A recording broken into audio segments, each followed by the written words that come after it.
হাজারো বার চুরি করার পর ধরা খাইলে কব আর জিন্দগিতে করব না, ঠিক কিনা? এখানেও চোর থাকতে পারে, কিতা পারে না? আরে ভাই, মসজিদে জুতা চুরি করার জন্য যায়, মাহফিল আসবে না? আবার আবার কয় ভাই মসজিদে জুতা চুরি, ইমানদারদের জুতা চুরি করলে ব্যবসায় বরকত হয়। হ্যাঁ, তো এখানে আপনাদের মোবাইল চুরি করলে তো বরকত দিতে পারে নাকি? কথা কয় না, আছে নাই? আরে সাধের দুনিয়ায় মানুষ পাওয়া বড় দায়ে, মানুষ দেখতে চলো এবার জাদুঘরে যাই সবাই। রাস্তাঘাটে যায় না চলা এই মানুষের ভিড়ে, ওই ভিড়ের মাঝেও আবার কেহ অন্যের পকেট মারে। রাস্তাঘাটে যায় না চলা এই মানুষের ভিড়ে, ওই ভিড়ের মাঝেও আবার কেহ অন্যের পকেট মারে।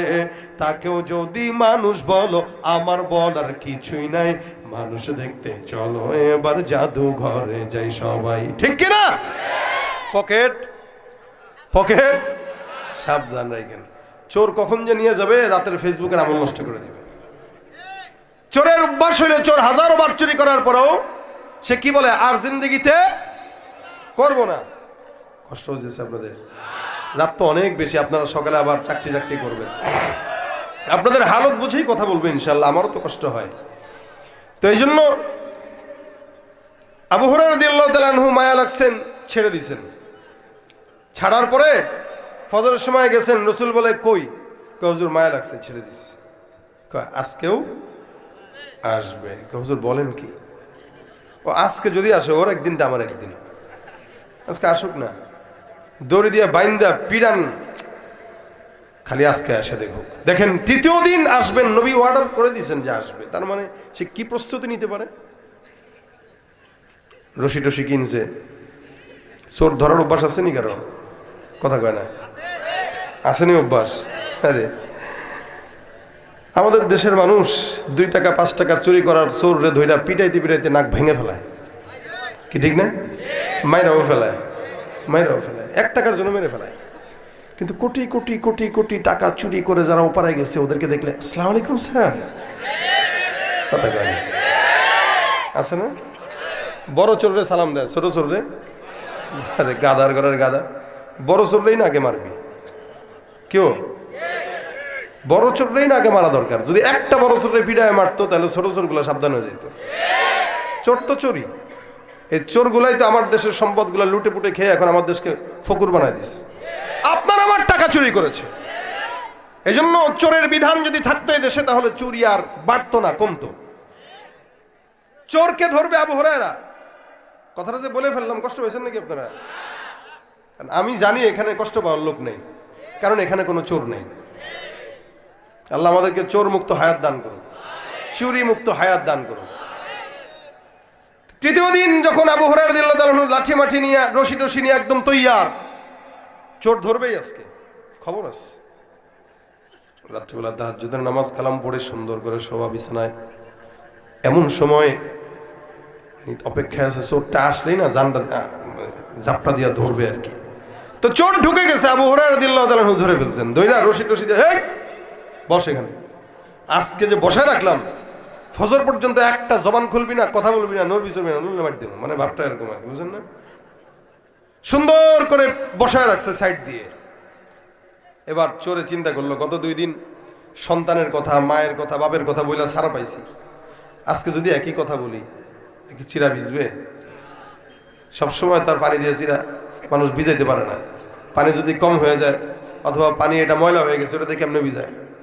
একই কথা 2 দিন বইলা ছাড় পাইছে, আজকে কেমনে এই কথা বলে? এখন ফোন দিয়ে আটতেছে, আজকে নতুন কিছু ডেলিভারি দেওয়া লাগবে, নতুন ডেলিভারিতে যদি একটু ছাড় পাওয়া যায়। এখন চিন্তা করতেছে, করতে করতে করতে করতে হঠাৎ করে ডাক দেয় আবু হুরায়রা। আবু হুরায়রা রাদিয়াল্লাহু তাআলা বলেন, কি সমস্যা, কি চুপ থাকবে না? নবীর কাছে নিমু না, মায়ের যে খাবি। কয় আবু হুরায়রা, আল্লাহর রাস্তায় একটু মাফ করা যায় না? তো কোনো মাফ নাই। নবীর কাছে যে তুমি আমারে নিবা, আমি রসুলের সামনে যাইতেছি না, ভয় লাগে। আল্লাহর নবী সাহাবী ডাক দিয়া কয়, খবরদার, জবান বন্ধ, কোনো কথা বলবো না, আজকে তোমার ছাড়াছাড়ি নাই। কিছুক্ষণ পর আবু হুরায়রাকে চোর ডাক দিয়া বলে, হে আবু হুরায়রা, আমি তোমাকে একটা দামি জিনিস শিখাইতে চাই, তুমি শিখবা কিনা? কে বলতেছেন? আবু হুরায়রা বলেন, এই তুমি কি দামি জিনিস শিখাবা আমারে? চোর বলতেছেন আমি তোমারে কোরআনের একটা আয়াত শিখাবো। সুবহানাল্লাহ, আসতে কইলেন। কারে শিখাবে? হযরত আবু হুরায়রা রাদিয়াল্লাহু তাআলা আনহুকে শিখাবে। কত বড় গাধা চোর! আবু হুরায়রাকে শিখাবে বলতেছে। আর আবু হুরায়রাকে সবচাইতে বেশি বর্ণনাকারী সাহাবী হাদিস। শুধু তাই না, নবী করিম সাল্লাল্লাহু আলাইহি ওয়াসাল্লামের ইন্তেকালের পরে মদিনার শাসকও কিছুদিন ছিলেন। এবং এই আবু হুরায়রা রাদিয়াল্লাহু তাআলা আনহু এমন একজন সাহাবী, যেই সাহাবী না হইলে আমরা হাদিস এত পাইতাম না এই পর্যন্ত হয়তো। সে আবু হুরায়রা রাদিয়াল্লাহু তাআলা আনহু খুব বেশি ইলমের প্রতি যৌক আর শৌক ছিল। চোর বুঝছে যে তার দুর্বল জায়গা কোনটা, ওই জায়গায় একটা ঢিল দিতে হবে। এজন্য আবু হুরায়রা, তোমার আমি কোরআনের একটা আয়াতের আমল শিখাইতে চাই, তুমি কি শিখবা? আবু হুরায়রা রাদিয়াল্লাহু তাআলা আনহু বলেন, তুমি আমারে কোরআনের আয়াতের আমল শিখাইবা? কয়, হ্যাঁ আমি শিখাবো, তো কি হয়েছে? মানে ভাবটা এরকম, আমি চোর হইলে কি ইমান আছে না? পাত্তাই দিল না মনে হয় আমার, না? কিন্তু পাত্তাই দিতেছেন না। আমি চোর হইলেও আমার ইমান টিমান ঠিক আছে, আমি আমল টামল জানি। আবু হুরায়রা রাদিয়াল্লাহু তাআলা আনহু বলেন, তাহলে শিখাও, বলো। বসে না থেকে কিছু একটা শিখি। কয় না, শর্ত আছে তো। বলো, আবার কি শর্ত? আমারে ছেড়ে দিবেন কোন? সুবহানাল্লাহ। কি করবে? ছেড়ে দিবে। আপনি আমার ছাড়লে আমি আপনারা শিখাবো। আবু হুরায়রা কয়, এই যে কাম হয়েছে, এখন ছাড়া লাগবে কেন? কয় না, ছাড়লে শিখাবো, না ছাড়লে শিখাবো না। আবু হুরায়রা রাদিয়াল্লাহু তাআলা আনহু চিন্তা করলেন, এই চোররে ধরে রাখার চাইতে একটা আমল শিখা ভালো। চোর দিয়ে হবে কি? আমাদের দেশের প্রশাসন অথবা অন্য কেউ হইলে কইতো, আমার 10,000 টাকা দরকার, আমল দেওয়া হবে কি? কি ঠিক না? ঘুষ দরকার, ঘুষ। কথা কয় না? ওইটা ছাড়া কি চলে? ওরা হলো দেশের লাগি মহামারীর মতন, ফাইলে কলম ঠেকাইয়া চালায় শুধু নির্যাতন। ঘুষের টাকায় ওদের ভুড়ি, ঘুষের টাকায় ওদের ভুড়ি, করে যে টান টান। ওরা শিক্ষিত শয়তান, ওরা শিক্ষিত শয়তান। ওরা আছে না নাই? ঘুষ সুদ না খেলে পেটের ভাত হজম হয় না।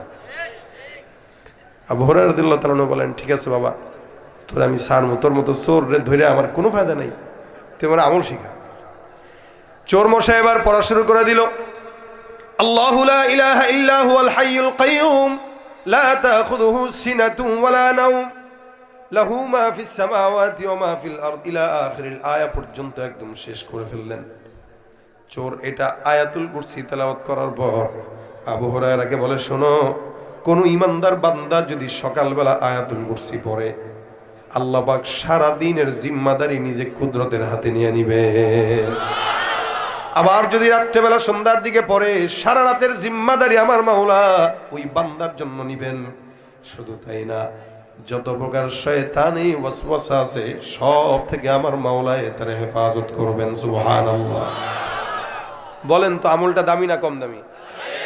ওর আগে আবু হুরায়রা রাদিয়াল্লাহু আনহু এই আমল জানতেনই না। আবু হুরায়রা বলেন, আল্লাহু আকবার, তুই তো আমার দামি জিনিস শিখাইছস। হ্যাঁ রে, আমাদের আকাবিররা যখন করে ইলম শিখতে বলতো, আইনা আবুনাউল মুলুক, হ্যাঁ হ্যাঁ হ্যাঁ, কিরের বাদশা, কিসের কি তোরা বেটা প্রাসাদের ভিতরে বসা কিসের সুখ পাস? আমরা কিতাবের প্রত্যেকটা লাইনে লাইনে আমরা তার চাইতে বেশি শান্তি পাই। এক একটা ইলমের পিছনে যে শান্তি। আবু হুরায়রা রাদিয়াল্লাহু তাআলা এটা শিখার পরে খুশি হয়ে গেছে। যা ওটা ভাই, তোর নিয়ে রাসূলের কাছে কি করুন, পছন্দ আমার আমল শেখা শেষ, তুই ভাগ ফট। ফুটে গেছেন তো রাসূল সাল্লাল্লাহু আলাইহি ওয়াসাল্লামের কাছে সকালবেলা গেছে।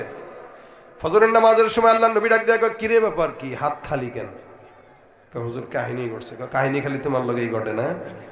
3 দিন তোমারে বলে দিলাম চোর আসবে, তুমি একদিনও ধরে আনতে পারলাম না, কারণ কি বলো? হযরত আবু হুরায়রা রাদিয়াল্লাহু তাআলা বলেন, রাসূল, ওরে রাত্রেবেলা ধরছিলাম, ধরার পরে আটকাইছিলাম, ও আপনার কাছে আনবো, এত চালাক, আমার একটা দামি আয়াত শিখায়া ও ভাগছে। রাসূল বলেন, কি শিখাইছে বলো? সে বলছে, কেউ যদি আয়াতুল কুরসি সকালে আর রাত্রে পড়ে, তো শয়তান আর জিন্নাতের ওয়াসওয়াসা থেকে, অনিষ্টতা থেকে আল্লাহ পাক তাদেরকে হেফাজত করবে। নবী করিম সাল্লাল্লাহু আলাইহি ওয়াসাল্লাম বলেন, ইন্নাহু ক্বাদ সাদাকাকা ফাহুয়া কাযুব। আল্লাহ নবী বলেন, নিশ্চয়ই চোর তোমাকে যেটা শিখিয়েছে এটা 100% সত্য। চিন্তা করেন, চোরের শিক্ষার ব্যাপারে স্বীকারোক্তি দিচ্ছেন স্বয়ং রাসূল। তার মানে তার ইলমের গভীরতা আছে, চোর হইল নাকি? রাসূল সাল্লাল্লাহু আলাইহি ওয়াসাল্লাম পরে বলতেছেন, এই এটাকে তুমি চিনো? ফাহুয়া কাযুব, যদিও সত্য বলেছে কিন্তু এটার মতো মিথ্যাবাদী আর কেউ না, এটা মিথ্যুক। আবু হুরায়রা রাদিয়াল্লাহু তাআলা বলেন, ইয়া রাসূলুল্লাহ, বুঝলাম না, প্রথম দিন আসলো, দ্বিতীয় দিন আসলো, তৃতীয় দিন আসলো, আপনি প্রতিদিন বলে দিলেন চোর আসবে, আপনার কথা অনুযায়ী চোর আসছেও, আবার এখন বলতেছেন চোর যা শিখিয়েছে সত্য কিন্তু সে মিথ্যুক। হুজুর আপনি কি চিনেন তাকে? আপনি না চিনলে কেমনে জানলেন যে 3 দিন আমার কাছে আসবে? আবার অন্যান্য আসান তরিকার ভিতরে নবী একটা আসান তরিকা শিখাই দিতেছেন, বলবো? রাসূল সাল্লাল্লাহু আলাইহি ওয়াসাল্লাম বলেন, কেউ যদি জান্নাতের সহজ তরিকায় যেতে চায়, 5 ওয়াক্ত নামাজের পরে যদি কেউ পড়ে ফজরের নামাজ, জোহর, আসর, মাগরিব, এশা, 5 ওয়াক্ত নামাজের পর কোন ইমানদার বান্দা যদি আয়াতুল কুরসি পাঠ করে, আল্লাহর নবী সাল্লাল্লাহু আলাইহি ওয়াসাল্লাম বলেন, মান ক্বারা আয়াতুল কুরসি ফি দুবুরি কুল্লি সালাতিন মাকতুবা লাম ইয়ামনাহু মিন দুখুলিল জান্নাতি ইল্লা আইয়ামুত। আপনার আমার নবী বলেন, ইমানদার বান্দা যদি 5 ওয়াক্ত নামাজের পর আয়াতুল কুরসি পড়ে, মৃত্যু ব্যতীত ওই বান্দাকে আল্লাহর জান্নাতে দিতে কেউ বাধা দিতে পারবে না। তার মানে এই যে জমিন, এই যে জান্নাত, মাঝখানে একটা পর্দা যেটার নাম মউত, পর্দা ছিঁড়বে আর সোজা সোজা জান্নাতে ঢুকে যাবে। 5 ওয়াক্ত নামাজের পরে এটা পড়লেই ফজিলত, রাসূল বলেন সোজা বিনা হিসাবে জান্নাত। এত বড় একটা ফজিলতপূর্ণ আমল আপনার আমার পয়গম্বর শিখায়া দেয়, যার কারণে গোটা উম্মতরা কিয়ামত পর্যন্ত আমল করে। যদি আল্লাহর নবী সাল্লাল্লাহু আলাইহি ওয়াসাল্লামের কথা অনুযায়ী ওই বান্দাটা জান্নাতি হবে। এ মুসলমান, যদি নামাজ পড়ার অভ্যাস থাকে তাহলে 5 ওয়াক্ত নামাজের পরে আয়াতুল কুরসির দরকার আছে না নাই? আমাদের দেশে তো নামাজি খুঁজে পাওয়া মুশকিল। এখন শীতের সময় চলে আসতে ফজরের নামাজের মসজিদের দিকে তাকাইলে যদি দেখা যায়, মনে হয় এদেশে কোনো ইমানদার নাই, মুসলমান নাই। আর জুমার নামাজের দিকে তাকাইলে মনে হয় সব এদেশে মুসলমান ভরা। কারণ জুমার নামাজে 5 তলা মসজিদ পর্যন্ত ভরপুর হয়, আর ফজরের নামাজে মসজিদের ইমাম আর মুয়াজ্জিন ছাড়া কেউ খুঁজে পাওয়া যায় না, ঠিক কিনা? তুমি রমজান এলে রাখো না রোজা, দিনকে করো আঘাত, পয়সা কড়ির নেই তো অভাব, দাও না তো যাকাত। ইমানদারির বড়াই করো, নেই তোমার ইমান, তুমি ইমানদারির বড়াই করো, নেই তোমার ইমান, তুমি কেমন মুসলমান, কেমন মুসলমান? নামাজের সাথে নাই পরিচয়, মানো না কোরআন, নামাজের সাথে নাই পরিচয়, মানো না কোরআন, তুমি তুমি কেমন মুসলমান? আছে না নাই? নামাজ কি শুধু জুমার জন্য? আরে ভাই, এই জন্য রাসূল বলেন 5 ওয়াক্ত নামাজের অভ্যাস যদি কারো থাকে, আর যদি 5 ওয়াক্ত নামাজের পরে এটা পড়ে, তো ও জান্নাতি।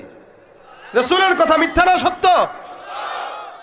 শুধু তাই নয়, আয়াতুল কুরসির এত ফজিলত কেউ যদি পাঠ করে, আমার আল্লাহ পাক রব্বুল আলামিন যত প্রকার শয়তান আর জিন্নাতের ওয়াসওয়াসা আছে, আল্লাহ পাক রব্বুল আলামিন তার হেফাজত করবেন। কালো জাদু, জিন্নাতের সমস্যা, আরো নজর, বিশাল বড় বড় বিষয় আপনার আমার সঙ্গে জড়িত আছে না নাই? দেখবেন একটু ভালো কিছু করতে গেলেই নজর লাগে। আল্লাহ নবী বলেন, আন-নজরু হাক্কুন, মানুষের যে নজর আছে এই নজরটা সত্য। এই যে নজর থেকে বাঁচার জন্য, জিন্নাতের ওয়াসওয়াসা থেকে বাঁচার জন্য, শয়তানের ওয়াসওয়াসা থেকে বাঁচার জন্য আয়াতুল কুরসির চাইতে বড় কোনো আমল আর নাই। হযরত আবু হুরায়রা রাদিয়াল্লাহু তাআলা আনহু বর্ণনা করেন, এই আয়াতটা এত দামি আয়াত, আল্লাহ রাসূল সাল্লাল্লাহু আলাইহি ওয়াসাল্লাম আমার কাছে একবার সাদাকার কিছু মাল আমানত রাখতে দিল। আমি পয়গম্বর থেকে আমানত নিলাম, ঘরের ভিতরে রাখলাম। খেজুরের জিনিস, খেজুরের স্তূপ আমার ঘরের ভিতরে পয়গম্বর দিল সাদকার মাল। আমানত রাখতে দিলে এটার খেয়ানত করা ইমানদারের আলামত নাকি মুনাফিকের আলামত? আবু হুরায়রা রাদিয়াল্লাহু তাআলা আনহু বলেন, আমাকে আমানত দিলেন রাখার জন্য। আমানতের মাল যখন আমার ঘরে আসছে, আমি এখন একদম সতর্ক হয়ে গেলাম। আমাদের দেশে আমানতদার খুঁজে পাওয়াটা অনেক মুশকিল, যার কারণেই তো দেশের টাকা দেশে নাই, সব ওপারে চলে গেছে। আপনার আমার জনগণের টাকা মেরে মেরে তারা সিঙ্গাপুরের সেকেন্ড হোম বানায়, ঠিক কিনা? আর ভোটাভুটির আগে আসলে আমাদেরকে কয় ভাই আমরা আপনাদের সাথে আছি। এই জন্য আমরা দোয়া করি আগামীতে যেন আল্লাহ পাক আমাদের দরদ যারা বুঝে এদেরকে ক্ষমতায় বসায় দেন, ইসলামের দরদ যারা বুঝে এদেরকে ক্ষমতায় বসায় দেন। আমানত অনেক বড় জিনিস। আবু হুরায়রা বলেন আমার কাছে আমানত দিল, আমানত রাখার পর হঠাৎ করে একদিন ঘুমাইলাম, তাকায় দেখলাম একটা চোর হাজির। চোরকে আমি দেখলাম সুন্দর করে খেজুরের স্তূপ থেকে তার ব্যাগের ভিতরে কিছু খেজুর ফুটতেছে। আমার নজর পড়ে গেল, সঙ্গে সঙ্গে তার ধরে ফেললাম। এবারটা কি রে, চুরি করতে আসছস? বলা নাই কওয়া নাই, খেজুর থেকে খেজুর কে তুই? সে ভয় পেয়ে গেছে, ভয় পেয়ে মাফ করে দেন ভাই, ভুল হয়ে গেছে। চোরের যে অভ্যাস, দেখলে সরি, না দেখলে চুরি, একটা কথা আছে না? দেখে ফেলছে তাই সরি। আর তুমি কেন এখানে আসছো? ভাই আমার মা খায় না, বাবা খায় না, সন্তান খায় না, বিবি খায় না, না খাওয়া সবাই। আমি টেনশনের জ্বালায় ভাই আপনার ঘরে চলে আসছি। ঢুকে আমি দেখি নাই কার ঘর না কার ঘর, চুরি করা লাগবে তাই আসছি। তাহলে চলো তোমাকে রাসূলের কাছে নিয়ে যাব। আবু হুরায়রা রাদিয়াল্লাহু তাআলা আনহু যখন বললেন চোরের মাথা গরম, আল্লাহর নবীর কাছে যদি নেওয়া হয় বিচার তো অবশ্যই হবে। আর চোরের বিচার কি, এটা তো ইসলাম বলে দিয়েছেন, والسارق والسارقة فاقطعوا أيديهما جزاء بما كسبا نكالا من الله। একটা চোর যদি চুরি করে, ইসলামের বিধান হলো মেয়ে হোক পুরুষ হোক, মিনিমাম 10 দিরহাম সমপরিমাণ সম্পদ চুরি করবে, সঙ্গে সঙ্গে হাত কেটে দাও। চোরের বিধান হাত কাটা। এটা যদি বর্তমান সমাজে প্রচলিত থাকতো আমাদের দেশের আইনে, তাহলে যারা চুরি করেছে এরা কোশ্চিন কেন হাত নিয়ে পালাইতে পারতো না, হাতগুলা কাটাই থাকতো। অথবা আবার যদি কেউ চুরি করার চেষ্টা করত, এই বিধান তাদেরকে চুরির থেকে বাঁচায় রাখতো। একটা চোরের বিচার যদি হয়, দেখবেন 10 জন চোর সতর্ক হয়ে গেছে, কিন্তু বিধান তো নাই। আবু হুরায়রা রাদিয়াল্লাহু তাআলা আনহু বলেন চোর, চলো আমার পয়গম্বরের কাছে নিবে। বলে না না, মাফ করে দাও, আমার সন্তান খাবার পায় না বলে সন্তানের চেহারার দিকে তাকায় তাকায় মায়া লাগে, যার কারণে চুরি করার জন্য আসছি। আবু হুরায়রা রাদিয়াল্লাহু তাআলা আনহু তার কথা শোনার পর কান্নাকাটি যখন করলো, তার মায়া লেগে গেছে। সাহাবা আজমাইনদের হাল ছিল, এরা একে অপরের ব্যাপারে অনেক বেশি ভালোবাসা রাখতো, লেকিন কুফরির ব্যাপারে তারা ছিল কঠোর। রুহামা বাইনাহুম, আল্লাহ পাক তাদের একজনকে আরেকজনের সঙ্গে মহাব্বত জুড়ায় দিয়েছেন। যদিও এটা চোর, কিন্তু কাফের তো হয় নাই, যার কারণে চোরটাকে মায়া লাগলো। আল্লাহর নবীর সাহাবী তাকে ছেড়ে দিলেন। সকালবেলা ফজরের নামাজের সময় মসজিদে নববীতে যখন গেলেন নামাজের জন্য, নবী করিম সাল্লাল্লাহু আলাইহি সাল্লাম বলেন, এ আবু হুরায়রা, রাতের বেলা যেই চোর তোমার ঘরে চুরি করার জন্য আসছে, চোরটা কোথায়? আচ্ছা বলেন, রাতের বেলা রাসূল দেখছে চুরি করতে? নবী নাই, শুধু আবু হুরায়রা আর চোর। নবী বললেন কেমনে এটা? তার মানে জানাইলেন কে? আল্লাহ নবী সাল্লাল্লাহু আলাইহি সাল্লাম বলেন চোর কোথায়? আবু হুরায়রা বলেন, হুজুর চোর তো ছেড়ে দিলাম, আপনি জানেন কেমনে? নবী বলেন, আমি জানি চোর এসেছে, আমি এটাও জানি চোর আজকে রাতেও আসবে। আবু হুরায়রা রাদিয়াল্লাহু তাআলা আনহু বলেন, রাসূল, চোরটা গতকাল আমার কাছে কসম করে বিদায় হয়েছে, আর হে নাকি জীবনেও আসবে না বলেছে। আল্লাহ নবী বলেন, চোর যদিও বলেছে আর আসবে না, কিন্তু আজকে রাত্রেও আবার আসবে। মনে রাখবা, লিখে রাখো, নবী বলছেন মানে চোর আসবেই।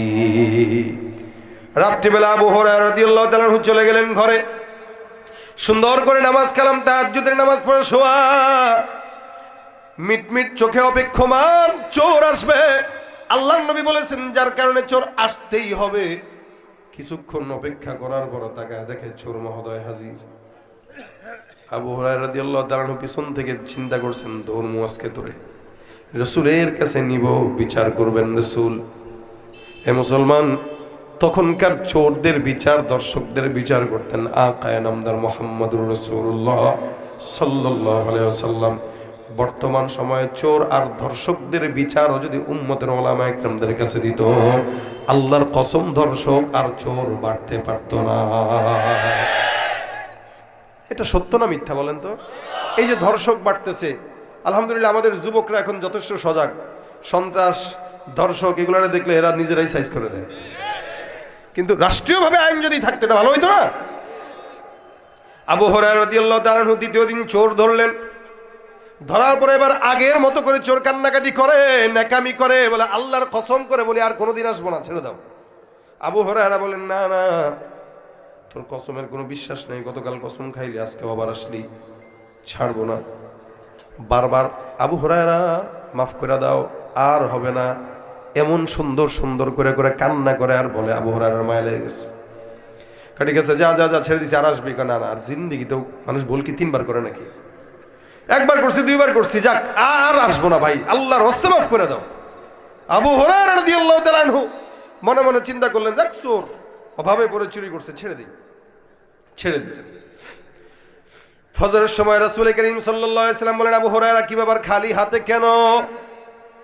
আবু হুরায়রা রাদিয়াল্লাহু তাআলা আনহু বলেন, ইয়া রাসূলুল্লাহ, চোরকে যখন ধরলাম, চোর কান্না করতে করতে বেহুশের মতো হয়ে গেছে, মাফ চাইছে, তওবা করছে, নসিহত করছি, চোর ওয়াদা করছে আর জীবনেও কোনোদিন চুরি করবে না। আল্লাহর নবী মায়া লাগছে, যার কারণে তারা ছেড়ে দিচ্ছে।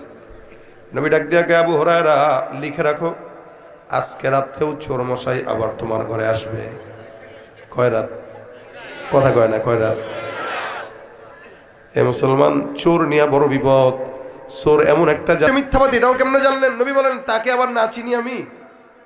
যাকা শয়তান, এতক্ষণ যে আসছে তোমার কাছে 3 দিন, ও রক্তে মাংসে করা কোনো মানুষ না, ওটা হলো ইবলিশ, শয়তান। তার মানে ঘটনাটা কার? শয়তান না চোরের? শয়তানের। তোমার কাছে যেই সাদাকার মালগুলো আমানত রাখা ছিল, এই মালের বরকত নষ্ট করার জন্য তো বারবার আসছিল, যাতে মুসলমানদের হক নষ্ট হয়। কিন্তু যখন ধরা খেয়ে গেছে, তখন নিজের জান বাঁচানোর জন্য হইলেও তোমার কাছে তার দুর্বল জায়গার যে দোয়া, ওইটা শিখায় ভাগছে। তার উদ্দেশ্য ভালো, কথা সত্য, মতলব খারাপ, কিন্তু সে যেটা শিখিয়েছে এটা সত্য। কোন ইমানদার বান্দা যদি রাত্রেবেলা সকালবেলা পড়ে, তো আল্লাহ পাক তাকে এই আয়াতুল কুরসির মাধ্যমে সকল প্রকার শয়তান জিন্নাতের বেবরকতি থেকে হেফাজত করবেন। ভাই বাস্তব কথা বলি, অনেক সময় ঘরের ভিতরে টাকা রাখবেন, দেখবেন নাই, পাইতেছেন না। আমি উত্তরবঙ্গে আমাদের খুব ঘনিষ্ঠ এক লোক আছে, মাহফিলে গেছি উনার বাসায়, আতরের একটা ডেস্ক আছে আলাদা, আমার বাসায় আবার আতরের ডেস্ক আছে আলাদা, অনেক আতর। এটা পছন্দের, কিছু মানুষের পছন্দ আছে, আতর পছন্দ, রাসূল সাল্লাল্লাহু আলাইহি ওয়াসাল্লামের আতর পছন্দ ছিল। তো এই লোকের বাসায় দেখি আতর, আমি বললাম, কেউ ভাই আপনি আমার বাসার থেকে নকল করছেন নাকি? আপনার বাসায় কয়টা? আমাকে আপনার বাসায় যা আছে এসছে, আমার বাসায় 3টা বলস। কন এবার? আমার তো আরো বেশি ছিল। আমি তো বাকিটা কই? জিন চুরি করছে। জিন চুরি করছে? কয় কি? হ্যাঁ, আমি রাত্রেবেলা 10টা মেপে একদম গয়না গয়না আমি শুই, সকালে ওইটা দেখি 2টা নাই। আমি কারে কি বলেন, আপনার বাসায় জিন আছে নাকি? কয় জিন আছে না, আমার মুরিদ টুরিদ হয়তো হবে, না তো আমার জিনিস চুরি করবে কে? বরকতের জন্য চুরি করে। আমি বললাম, সত্যি কথা বলে? হ্যাঁ সত্যি, শুধু আতর না, আমার টাকাও চুরি করে।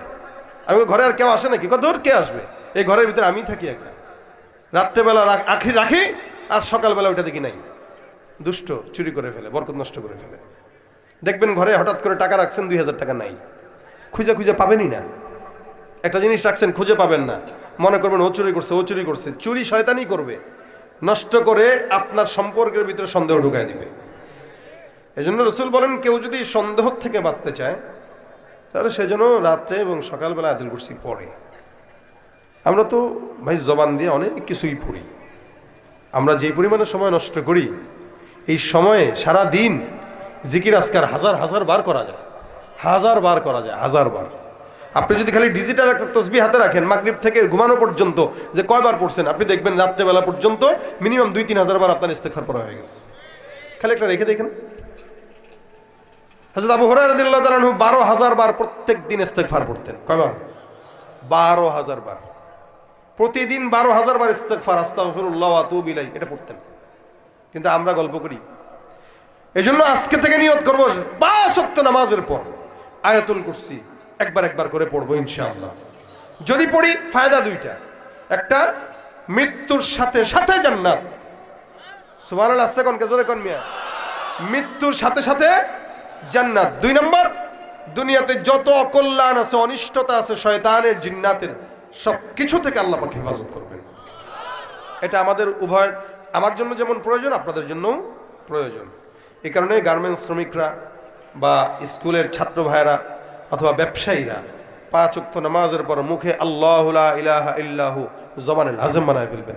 যদি না পারেন নিয়ত করেন আজকে থেকে শিখবেন, অন্তত এটা নিজের কল্যাণে শিখেন ভাই, নিজের কল্যাণে শিখেন। আজকে একজন মানুষ এই রাত্রেবেলা বাসা বাড়িতে আওয়াজ যাচ্ছে, অনেক মা বোনরাও শুনতেছেন, আপনারাও শুনতেছেন, যে কেউ একজন যদি এই আমলটা বাসা পর্যন্ত নেয় ইনশাআল্লাহ তার জন্য জান্নাতের গ্যারান্টি রাসূল দিয়ে দিচ্ছেন। কষ্ট হবে কি? পারেন তো, পড়লেন, সমস্যা কি? যখন মনে হয় পড়লেন, 5 ওয়াক্ত নামাজের পর একবার করে পড়ে ফেললেন, পারেনি তো। নামাজের পর একটু বসে সময় নষ্ট না করে 1 মিনিট লাগবে পড়তে আপনাদের, 1 মিনিট একটু আল্লাহর জন্য নিজের জন্য একটু দিলেন। আল্লাহ পাক আমাদেরকে এই আমলটা করার তৌফিক দান করুন। এই কথাগুলো বলা হলো এইটার কারণেই। এই জন্য এই আয়াতটা আমরা মুখস্থ করব, যারা পারি তারা পড়ব। আলহামদুলিল্লাহ আজকের মজমা মাগরিব থেকে পর্যন্ত চলছে। যার আলোচনার থেকে যে জিনিসটা আপনি কোট করছেন ওইটা আমল করেন। হ্যাঁ আমার এটাই যে করবেন এরকম না, যেহেতু আমি শেষে আলোচনা করলাম এটা মনে থাকবে সহজে, এই কারণে বললাম। বাকি যে কোনো ওলামা ইকরামদের আমল থেকে যদি আপনার কোনো একটা কিছু পছন্দ হয় আপনি ওটাই নেন। একটা একটা করে আমল এক একটা মাহফিল থেকে শিখেন, জিন্দগি ইনশাআল্লাহ চেঞ্জ হয়ে যাবে।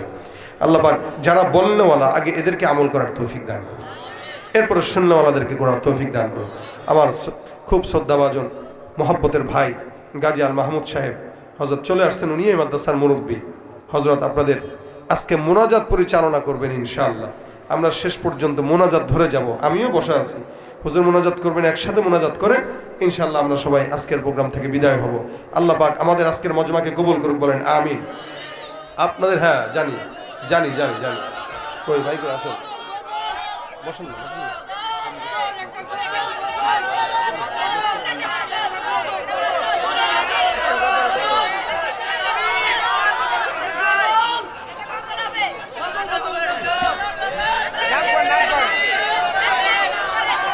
বলেন গজল বলেন, আমি শুনতেছি, বলেন।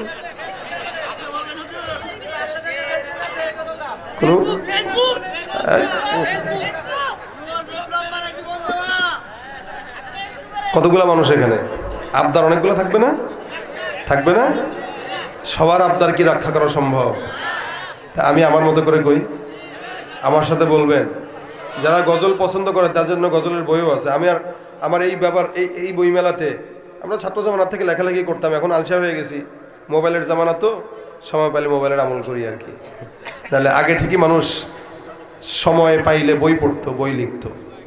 তো আপনাদের যাদের গজল পছন্দ হয় তারা এটা সংগ্রহ করতে পারেন। আইনুদ্দিন আজাদ রহমতুল্লাহ আলাইহির এই বিপ্লব সারা বাংলাদেশে প্রচার হয়েছে আলহামদুলিল্লাহ। এখন যুবকেরা এই যে গজলের জন্য বসে থাকে, আগে গান শুনতো এখন গজল শুনে, ঠিক না? আগে গানের কনসার্টে যেত এখন গজল শুনে, এটা একটা বিপ্লব। এই বিপ্লবের সঙ্গে আপনারাও হইতে পারেন। তা আল্লাহ পাক যেন এই আইনুদ্দিন আজাদ রহমতুল্লাহ কবরে আমাদের সবগুলো পৌঁছায় দেয়। আল্লাহ কবরকে নূরে নূরান্বিত করে, বলেন আমিন। আজকে উনি থাকলে হয়তো আমি এখানে থাকতাম না, উনি থাকতো। উনি নাই দেখে আপনারা আমার মতো বকলমরা দাওয়াত দেন আর কি। তো আমার সাথে একটু সুন্দর করে আওয়াজ দিয়ে সকলে গাবেন, রাজি আছেন? ইশকে নবী জিন্দাবাদ জিন্দাবাদ, ইশকে নবী, ইশকে নবী জিন্দাবাদ, ইশকে নবী জিন্দাবাদ, ইশকে নবী জিন্দাবাদ, ইশকে নবী, ইশকে নবী, ইশকে নবী জিন্দাবাদ, ইশকে নবী জিন্দাবাদ। আমার মনের ভুবন জুড়ে উঠলো যখন চাঁদ, তারার মিছিল কোরাস ধরে বলল মুহাম্মদ, ঝিঝির দুলু দুরুদ সুরে নামলো খুশিরাত দুপুরে, সেই খুশিতে জাগলো ধরা, চললো ক্ষমার পরম্পরা, মনের আকাশ আনলো মনে দূর মদিনার চাঁদ, ইশকে নবী, ইশকে নবী, ইশকে নবী জিন্দাবাদ, ইশকে নবী, ইশকে নবী, ইশকে নবী জিন্দাবাদ, ইশকে নবী, ইশকে নবী, ইশকে নবী জিন্দাবাদ, ইশকে নবী জিন্দাবাদ। রক্ত কণায় দফায় দফায় উঠে শিহরণ মুহাম্মাদের নামের সুরে গায়ে পাখি যখন আকুল সুরে শিল্পী কবি গাইলে প্রেমের নাতে নবী আকুল সুরে শিল্পী কবি গাইলে প্রেমের নাতে নবী মন হয়ে যায় পাগল পাড়া নামায় দু চোখ অশ্রু ধারা দিল পরিবেশ দুরুদ সুরে চায় দিদারের সার ইশকে নবী ইশকে নবী ইশকে নবী জিন্দাবাদ ইশকে নবী ইশকে নবী ইশকে নবী জিন্দাবাদ ইশকে নবী ইশকে নবী ইশকে নবী জিন্দাবাদ ইশকে নবী জিন্দাবাদ ইশকে নবী লিল্লাহে তাকবীর। আল্লাহ আজকের মজমাকে ভরপুর কামিয়াবি দান করুক। ওমা তৌফিক ইল্লা বিল্লাহ। আসসালামু আলাইকুম ওয়া রাহমাতুল্লাহি ওয়া বারাকাতুহু। আচ্ছা মাইক দাও। রহিম ইন্নাকা হামিদুম মাজিদ। আলহামদুলিল্লাহ সুবহানিয়া দারুস সালাম মাদ্রাসা ফিরোজা আলম মহিলা মাদ্রাসার উদ্যোগে আয়োজিত প্রথম বার্ষিক ওয়াজ মাহফিলের সম্মানিত দিনপ্রিয় ইসলামপ্রিয় ভাইরা, মঞ্চ উপবিষ্ট শ্রদ্ধেয় ওলামা একরাম, আল্লাহ পাক রব্বুল আলামিনের দরবারে লাখ কোটি শুকরিয়া যে রব্বে কারীম আজকের এই দিনী মজমায় আমাদেরকে আসার বসার তৌফিক এনায়েত করেছেন। কালিমাত শুকর আদায় করি, জবান খুলে বলি আলহামদুলিল্লাহ। রাত অনেক হয়ে গেছে, 12টা ছুঁই ছুঁই, একদম হাজিরা দেওয়ার জন্য আসা। গলার আওয়াজ শুনে বুঝতে পারতেছেন শারীরিক অবস্থা দুর্বল। এই জন্য মুখতাসার কিছু সময় কথা বলবো, তারপরে আজকের এই মাদ্রাসার মুরব্বী গাজী আল মাহমুদ সাহেব আসবেন, হজরত মোনাজাত করে দিবেন ইনশাআল্লাহ। মোনাজাত পর্যন্ত থাকবো আমরা, একটু জোরে বলেন ইনশাআল্লাহ। আমার আগে যিনি আলোচনা করেছেন আপনাদেরকে জজবাতে আলোচনা শুনিয়েছেন, আপনারাও গরম ছিলেন আলহামদুলিল্লাহ। আমি আপনাদের সামনে নরম ভাষায় কিছু কথা বলবো। এই কথাগুলো বাসা পর্যন্ত আমরা আমলের নিয়তে আল্লাহ পাক আগে আমাকে নেওয়ার তৌফিক দিক, আপনাদেরকেও দান করুন আমিন। এ বাসায় যারা দাঁড়ানো আছেন একটু কষ্ট করে ওনাদেরকে বসার সুযোগ করে দেন। হ্যাঁ, একটু বসার সুযোগ করে দেন সবাইকে। তাফাসসাহু ফিল মাজালিস ফাফসাহু ইয়াফসাহিল্লাহু লাকুম। জায়গা করে দেন ইনশাআল্লাহ, আল্লাহ আপনাদের জায়গা করে দিবেন। সবাই বসেন। মাহফিলে যারা বিনয়ী এরা বসে, যারা অহংকারী দাঁড়িয়ে থাকে। আমরা বিনয় অর্জন করি, আল্লাহ পাক উভয় জাহানের সম্মান দান করবেন ইনশাআল্লাহ। ভাইরা আমার, আমি আপনাদের সামনে একটি আয়াতে কারিমার, কোরআনের সর্বাধিক ফজিলতপূর্ণ একটি আয়াতের শুরুর অংশ তেলাওয়াত করেছি। আল্লাহ পাক যদি তৌফিক এনায়েত করেন এই আলোচনার উপরেই কিছু, এই আয়াতের উপরেই কিছু আলোচনা ইনশাআল্লাহ। দুনিয়াতে আল্লাহ পাক রব্বুল আলামিন আমাদেরকে কোরআনের মতো একটি বিধান দিয়েছেন। এই কোরআনে সূরা 100 কয়টা? 14টা। আয়াত তো হাজার হাজার। তো এই যে এতগুলো আয়াত, এতগুলো সূরা, এর ভিতরে সবচাইতে কোন আয়াতটা আল্লাহ পাকের কাছে বেশি পছন্দনীয়, ওই আয়াতটা সম্পর্কেই কিছু কথা আপনাদেরকে বলবো। রাসূল করিম সাল্লাল্লাহু আলাইহি ওয়াসাল্লামের একজন সাহাবী ছিলেন, নাম উবাই ইবনে কাব রাদিয়াল্লাহু তাআলা আনহু। নবী সাল্লাল্লাহু আলাইহি ওয়াসাল্লাম একদিন উবাই ইবনে কাবকে বললেন, উবাই ইবনে কাব, তুমি বলো তো কোরআনের সর্বাধিক গুরুত্বপূর্ণ ফজিলতপূর্ণ আয়াত কোনটি? সাহাবা আজমাইনদের একটা আদব ছিল, নবী প্রশ্ন করলে ওইটার হাওলা রসুল এবং আল্লাহর উপর ছেড়ে দিতেন, এটা আল্লাহ রসুল ভালো জানেন। সাহাবীও বললেন আল্লাহ রসুল ভালো জানে। রাসূল করিম সাল্লাল্লাহু আলাইহি ওয়াসাল্লাম বললেন, জানি তো, তোমাকে জিজ্ঞাসা করছি, তুমি তোমার জ্ঞান থেকে ফিকির করে বলো, তোমার জ্ঞান কি বলে কোরআনের সর্বাধিক কোন সূরাটা বেশি ফজিলতপূর্ণ? এই কথা রাসূল সাল্লাল্লাহু আলাইহি ওয়াসাল্লাম বলার পরে উবাই ইবনে কাব রাদিয়াল্লাহু তাআলা আনহু বলেন, আমার দিল বলে, আমার ইলম বলে, কোরআনে সূরা বাকারা থেকে নাস পর্যন্ত সবচাইতে সর্বাধিক ফজিলতপূর্ণ আয়াত যেটা, সেটা হচ্ছে আয়াতুল কুরসি। এই যে আসতে বললেন, জোরে বলেন, খোঁচানো যেন না লাগে। সুবহানাল্লাহ যতবার বলবেন আওয়াজ দিয়া বলবেন। এই যে সুবহানাল্লাহ একবার বলছেন তো আল্লাহ পাক জান্নাতে একটা গাছ লাগাই দিয়েছেন। এখন যারা বলেছেন তাদের আরেকটা গাছ লেগে গেছে, সুবহানাল্লাহ। এই যে এখন আবার আরেকটা লেগেছে, সুবহানাল্লাহ।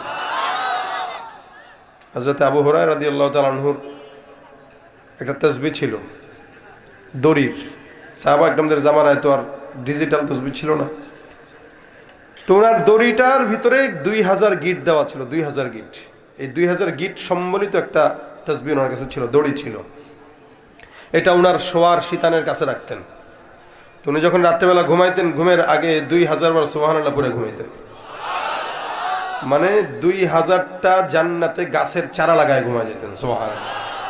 আল্লাহ রাসূল বলেন, ইন্না ফিল জান্নাতি লাশাজারা, কেউ যদি একবার সুবহানাল্লাহ পড়ে তার জন্য জান্নাতে একটা ফলের গাছ লেগে যায়। আবার বলেন সুবহানাল্লাহ। আমরা ফকিরের জাত বলেই বারান্দায় 10-15টা গাছের চারা লাগাই আর বলে এটা আমার বাগান। হ্যাঁ, 10-12টা বাগান গাছ, তাও ছোট ছোট, ছায়াও দেয় না, ফলও দেয় না, খালি ফুল ধরে আর ঝরে, ধরে আর ঝরে। আমরা কি আমার বাগান? মেহমান আসলে বাগান দেখবেন, বাগান, হ্যাঁ দেখেন। সে বাগান দেখায়, তাও কাকে? গ্রাম থেকে যে চাচি আসছে তাকে। গ্রামের চাচিরে ঢাকা শহরের বারান্দার বাগান দেখাইলে হবে? তাহলে ভাই, দুনিয়ার বাগানের চেয়ে জান্নাতের বাগান কত বড়। একবার বলতেছেন তো একটা গাছ লাগতেছে, কত বড়? নবী করিম সাল্লাল্লাহু আলাইহি ওয়াসাল্লাম বলেন, যে গাছটা লাগবে এই গাছের গোড়াটা এত মোটা।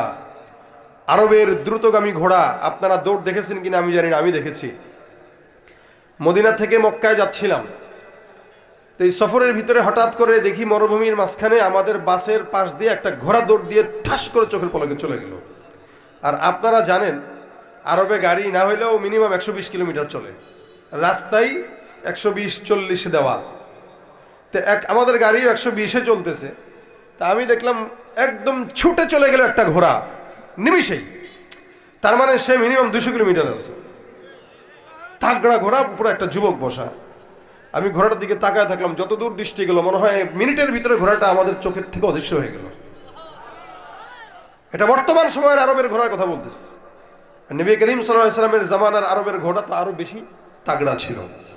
রাসূল বলেন, 100 বছর যদি লাগাতার কোনো ঘোড়া দৌড়ায়, এই জান্নাতে যে সুবহানাল্লাহর আওয়াজের কারণে গাছ লাগে, ওই গাছের গোড়াটা শেষ করতে পারবে না।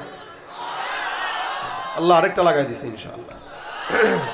এখন তো বললে সারা রাতই বলবেন, এই জন্য বলার আগেই বলবেন সুবহানাল্লাহ, ঠিক আছে? কারণ চায়ের দোকানে বসে বসে আমাদের দেশে গীবত আর শিকায়েতের চর্চা হয় নাকি? না জিকির হয়? চায়ের দোকানে জিকির হয়? কোনোদিন দেখছেন বাজারে কেউ জিকির করতে? দেখবেন না, কারণ এটা জিকিরের জায়গা না। লেকিন মাহফিলে আসলে অন্তত এই উসিলায় বলা হয়, এই কারণে বললেন আল্লাহ যেন আমাদের জবানের সুবহানাল্লাহ গুলো জান্নাতের বাগানে গাছের উসিলা বানায় দেয়।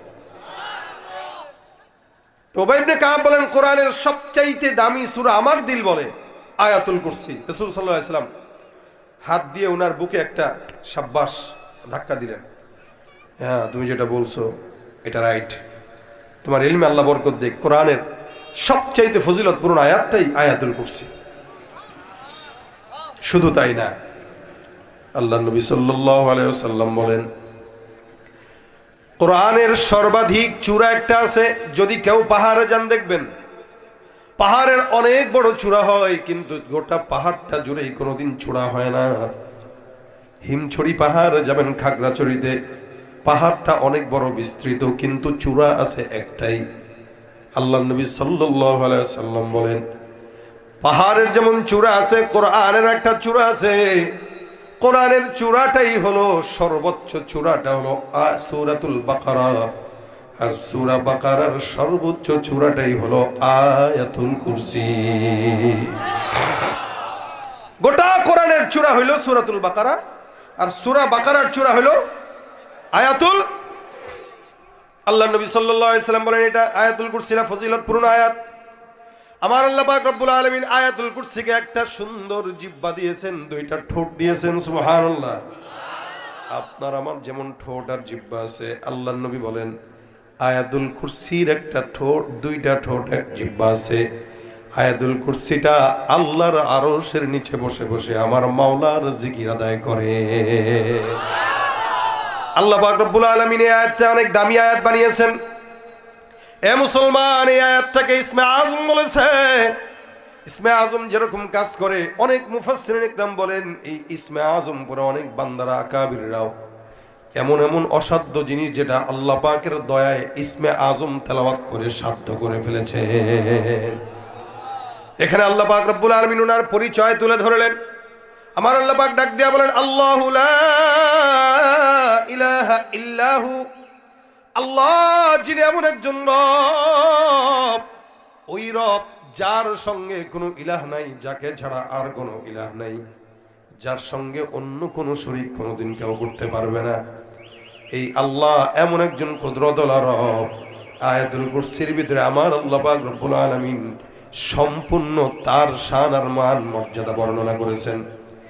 আয়াতুল কুরসির ফজিলত নিয়ে আপনার আমার পয়গম্বর মুহাম্মদুর রাসূলুল্লাহ সাল্লাল্লাহু আলাইহি ওয়াসাল্লাম বলেন, আমি আপনাদেরকে প্রশ্ন করি, বলেন তো জান্নাত যেতে চান তো ইনশাআল্লাহ? কারা কারা চাই? আল্লাহ আল্লাহ আজকের এই মজমায় সবাইকে একসাথে জান্নাতে রাখো। আমরা চাই যে জান্নাতের বাগানেও যেন আপনাদের সাথে আমাদের দেখা হয়।